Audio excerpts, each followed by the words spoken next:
For our first topic, we want to talk about what else the TikTok ban, or TikTok ban shenanigans, really. It's been banned, it's been unbanned, it's been banned again. So, just by way of context, way back in the day, seems like a lifetime ago, Trump tried to ban TikTok with an executive order. That was then overturned, I think, by the Supreme Court or something. They've then tried to pass it through the law. It wasn't happening. The Democrats and Biden finally passed a law and have gotten it banned. And the ban actually took effect for like 12 hours on Sunday. And then Trump has swooped in and said, no, no, no, we don't want to ban TikTok, and has unbanned it. Shira, I know you did a bunch of research on RedNote, which is the place everyone is going to, apparently. But now it's unbanned again. So maybe let's start with you, since you're the new face on the show. What do you make of these banning, unbanning shenanigans? Why is this happening? Where is it going to land? And what should we all make of it as operators, Yeah. founders, and executives in the space? Well, I don't know about you, but I'm tired. Like, I'm just tired at this point, burnt out on all these social networks and also on the political circus. A lot of creators and people that build their businesses on TikTok who have been very loyal, even fighting in Congress for this platform, I think feel like they were played, right? And I actually posted about this on LinkedIn that everyone right now, let's be clear, we're all pawns in this game. And I got so much crap for saying this from some of these creators who I'm friends with. They said, how dare you? We've taken off work. We know what we're doing. You know, this is a free speech issue. And yet, the fact is, what happened happened. In the end, it became an ad for Trump's presidency. And the line between the government and technology and these social platforms continue to be blurred. And I think that's what's happening right now. And it feels just like, at this point, a game a bit, and a lot of people who have an upside in it. I'd agree with that. It definitely seems to be a game. So just to quickly, like to add, Chris, to your timeline there is what happened is, the act of Congress went into effect on January 19th. TikTok actually preempted the ban Yeah. by a few hours and went dark in the US. And then a few hours later, Donald Trump, still not sworn in, this all happened on the 19th, apparently said, "Oh, I'll make an executive order to not ban TikTok," which, by the way, is not legally enforceable. And then TikTok came back on, and they had this message, this in-app message, thanking Donald Trump for this. So when you say, Shira, it's a game, it feels like it was all a stitch-up, right? That was orchestrated between TikTok management and the Trump transition team to make him look good. And as you say, that brings TikTok closer to Donald Trump. And so we have this actually very interesting situation where the reason TikTok was originally banned was because of its Chinese ownership and concerns about Chinese control and Chinese political interference. And so the very interesting game they seem to have played is, let's open ourselves to US political interference as well as a sort of counterbalance. So now I would argue we have a platform that is open to political influence from two very strong nation state actors. And I don't know who actually gets the final say there. I was going to add the hypocrisy in all of this is that as we continue talking about national security and the fact that China could have our data and privacy, on the other end of the coin, the US seems to be involved in all these things, all these American companies. That's an issue as well. And so it's like, which is worse? Obviously, our adversaries having access to us, or the fact that even on our own homeland in America, we seem to have adversaries, right? And people doing who knows what with our information and data. So this is getting definitely very messy. And you mentioned RedNote, which is another Chinese owned app that has been a big lifestyle app for those creators in China. A lot of people are flocking there kind of as an act of resistance, saying like, oh, you're saying we can't be on this app owned by China, but hey, we're going to this app. And it's like TikTok, even though it's not, it's like an Instagram meets Pinterest. And I mean, I think it's cute, it's cool, but even that app is now being called out, even more so, like run by Chinese government. And a lot of people are really scared of logging in there.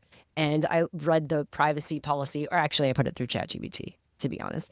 And a lot of flags with that, including just taking a lot of your data, your facial recognition, address book, giving your information to other countries. I mean, very vague policy. Of course, I needed to try it out because I'm somewhat of a journalist and it's kind of the work I do, but it does scare me. I don't think it's really going to replace TikTok. I think, again, that was a very, stunty thing to do, but it just shows how much creators are clamoring. We need something. We're looking for some sort of solution, and every other platform is trying to be that right now and trying to get creators on board their platforms, including Instagram, with some upfront payments supposedly to creators to get them on Instagram Reels versus TikTok. So it's a circus, as I mentioned. It's really interesting that you brought that up. I think one of the most interesting sort of social revelations that's come out of this entire saga was actually, of course, TikTok was hoping that the American public, that 130 odd million Americans took to the street and demanded their TikTok back.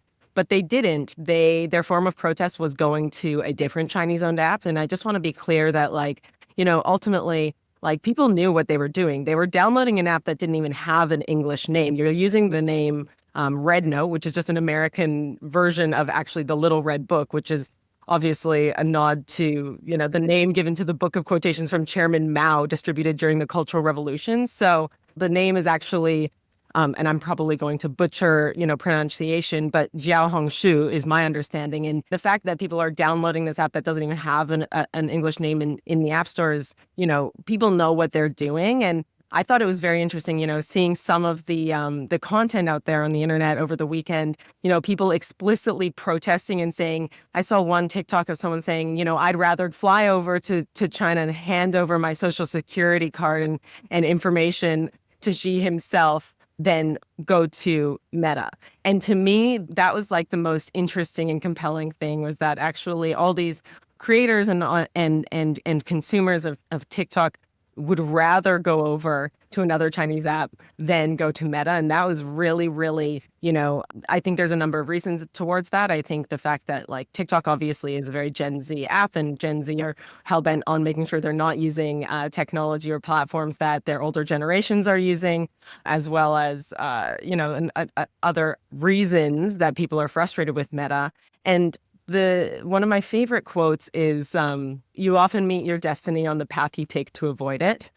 And I just thought this was the most perfect example of that. It's originally said by some French philosopher, but more aptly in this context was from Grandmaster Oogway in Kung Fu Panda, which again just brings this whole thing back together. And I'm I think it's pretty interesting to me, the irreverence with which the massive eye roll that the entire American public had, and was this is ridiculous. I'm not going to Meta. I'm going to go and find this other solution to use. You mentioned the circus. This is a circus, right? Well, I mean, welcome to part 2 of the Trump administration, right? We're going to spend the next 4 years, if we're lucky, who knows after that, living in the circus. And, it's going to go from crazy to worse. For me, what I'm most interested in is what this says about Trump part 2. And is this predictive of the next 4 years in any way? I think if you're really, really generous, and you're part of the MAGA crowd, you could argue, hey, Trump was a genius. What he wanted to do was not actually ban TikTok. He wanted to use a TikTok ban as leverage with China. And the Dems are so fucking stupid, they actually banned it. Whereas Trump was just trying to threaten banning it and using it as some sort of negotiating tactic. And so in scenario 1, Trump is a genius and the Democrats are idiots. And scenario 2 is Trump is and I use this word a lot with Trump, a capricious, useful idiot, where he just changes his mind and he's changeable. And he just listens to whoever's in the room, whoever's whispering in his ear. And in Trump 1, he was listening to, I don't know who, Bannon or Kushner or something. And he's like, yeah, we should ban that TikTok thing. And now he's probably listening to Elon, who has interests in China, and he has Tesla and X and others, and he wants to protect those interests in China. And so if to the degree that this is indicative of, a window into how Trump thinks and what's happening with Trump part 2, I think what this may say is that Elon has captured his mind right now, and he's playing a different game with China than he was playing in part 1 until he decides he doesn't like Elon anymore. Yes, I'm not sure how strategic He is. I do think he listens and reacts. He's very reactive. I think what we're seeing is chaos, right? Even if it leads to some sort of results. I think that it is going to be leverage. I mean, already the Chinese ministry has said that they will now allow companies to make a decision on their acquisitions, which they totally pivoted on.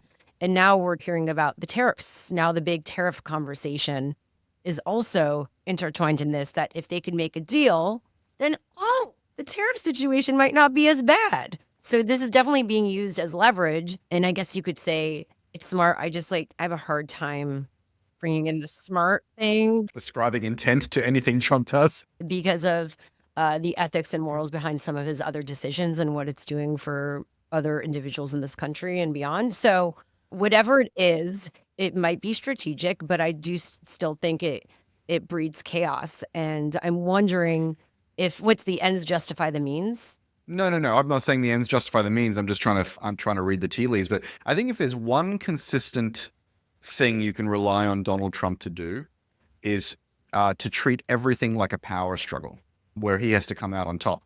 So if the Dems are banning it, well, we want to unban it. He's the contrarian. He's like the person you want on your podcast. He's the ultimate contrarian. Did you see the movie, The Apprentice? It's about his early days. No, it's on my watch list. It's actually pretty good, but it does talk about, and I don't know how real this is, but I don't, I'm pretty sure it's real. Like just, yeah, his approach to life, which is like, you always win. You never say that you made a mistake or you're wrong, and you keep going, keep fighting, right? You could see this as a recurring theme with everything he does. My interpretation is, last week we were talking about all of the tech CEOs, especially Zuckerberg, Bezos, and so on, kind of kissing the ring and feeling that the best analogy to the second Trump presidency is like a mafia don or something. And I feel like what was engineered with TikTok gave them an opportunity to kiss the ring. I think the bit that disturbed me the most about the whole thing was the way they personally thanked Donald Trump in their message for going back online, right? So it's like now they have taken the knee. They've said, Donald Trump, you are our godfather. Now he's going to let them do what they want because they have publicly gotten behind him. That's the sort of transaction that he really likes. I mean, there's no doubt about it. It's as if the CEO of TikTok was handed a script this weekend and he executed it perfectly. I don't think there's an as if. I think he was. Bringing this back to tech, because I am nothing close to a political reporter, and I think it's really important to actually highlight the fact that these things are completely intertwined today is quite new and something that founders are having to navigate for the first time, which is just how deeply intertwined technology and politics are. They've always been intertwined, but now we're in a new era of it would seem. And that's because tech has grown up. Tech has grown up and is obviously big business now and is playing around the table from a political standpoint. And what's really interesting is how these technology companies that really affect not only the lives of millions of Americans and billions of people around the world, but their incomes and their livelihoods as creators are now being used as geopolitical negotiating tools, and understanding what that leverage looks like and who's using it in different ways is pretty important. And I think it's something that we can use to better understand, I guess, how we can build technology tools for the future that maybe don't have that position. I don't know. This is so interesting what you shared about the ignorance of Gen Z and how quickly they'll go to. Well, I don't know if I said Gen Z was ignorant. Gen Z, don't come after me. I'm saying, well, we're all, by the way, it's not ignorant, but it's a bit naive. People that live in these places, they look at America, even though they're laughing at us, they're also like, you're lucky you live there because you don't want to live here. You actually want to know what government control is. Come over here, right? But it's this idea that the grass is greener when it's not really, but we don't know how good we have it. So there is a bit of a lack of something there, a disconnect there. But there's also a bit of rebellion, American rebellion happening right now. And also the feeling of wanting a desire for and care for global culture, right? That we're seeing, which is, I think, part of it. The nuances of this. The other thing about tech becoming more political, I think that, tech influences different countries' economies so much more in the past, 20 years, 30 years than it's ever before. And every country is trying to be the number one in tech, right? In innovation, in AI right now. So that's one thing is how does that happen? And then also, how do we use these tools to help us communicate our campaigns and our goals and all that? And we've seen that manipulated, obviously, over the past few presidential campaigns. And we've seen the results of all of this. But yeah, I think we're dealing with a really interesting time, which is why decentralized platforms are being promoted and pushed, like Blue Sky and all that. And that will be interesting to see if that actually has legs beyond our tech bubble, right? And the journalism media bubble. So let me make a connection and then also attempt a segue to our next topic. The weird thing about this Red Note thing is that it actually reminds me of GameStop and Wall Street Bets. And what I mean by that is there's this way of turning everything into a meme, like politics and, life as memetics rather than as, like you say, Shira, like, different systems of government are really different. And I think people often do forget how good we have things. But like the act of rebellion as something that needs to sort of be amusing and funny and a meme rather than, something that's a rational response. It really reminds me of that because in no world does moving to Red Note actually make sense other than something that's kind of ironic and funny. On that, did you see the meme? This is one of my favorite TikTok memes of all time. I think at the very close of TikTok, and everyone going around saying, to my Chinese spy, thank you so much for watching over me for the last few years. It's been wonderful knowing that you were there.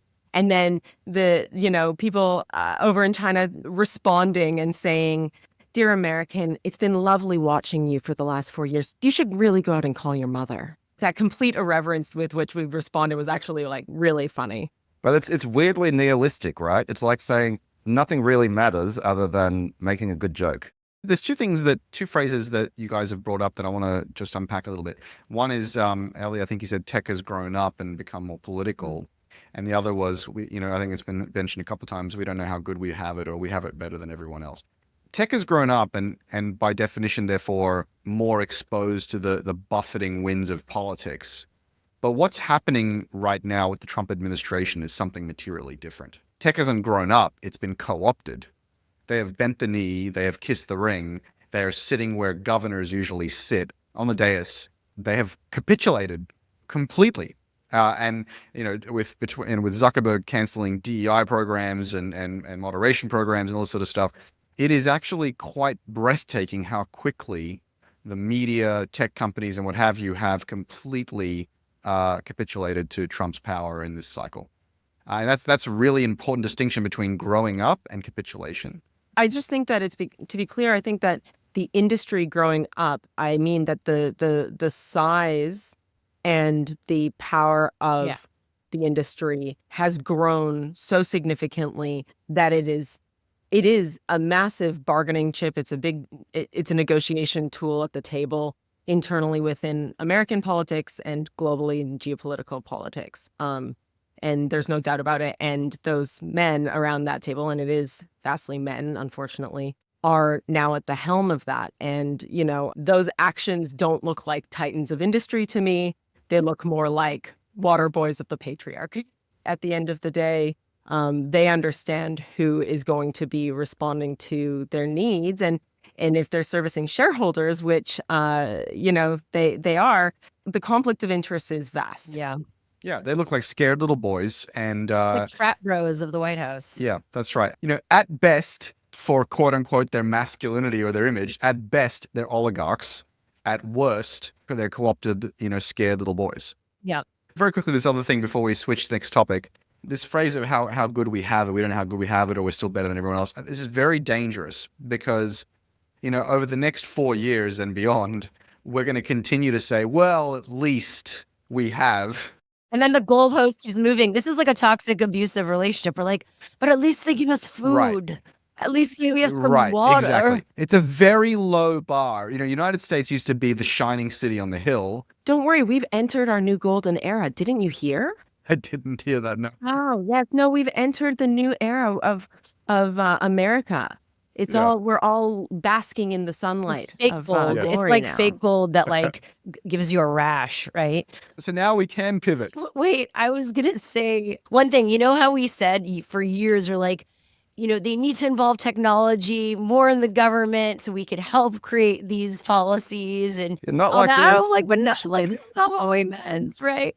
I just remember a few years ago, Mark Zuckerberg so scared being grilled by Congress. Remember those videos and all that? Mm-hmm. And how much things have changed, right? This separation between government and then the understanding of these platforms and these executives just being like, could barely answer these questions. They learned from that and prepared. And then also the new administration, it's like the new guard came in and knew that. And together they kind of were like, we're going to make sure this doesn't happen again. But we could have seen this coming because this is the problem with the kleptocracy. It's that, or an autocracy is that in this particular situation, it's in shareholders' interest to show up Yeah. and to Yeah. show up to inauguration Of and course. either slowly or all at once bend the knee.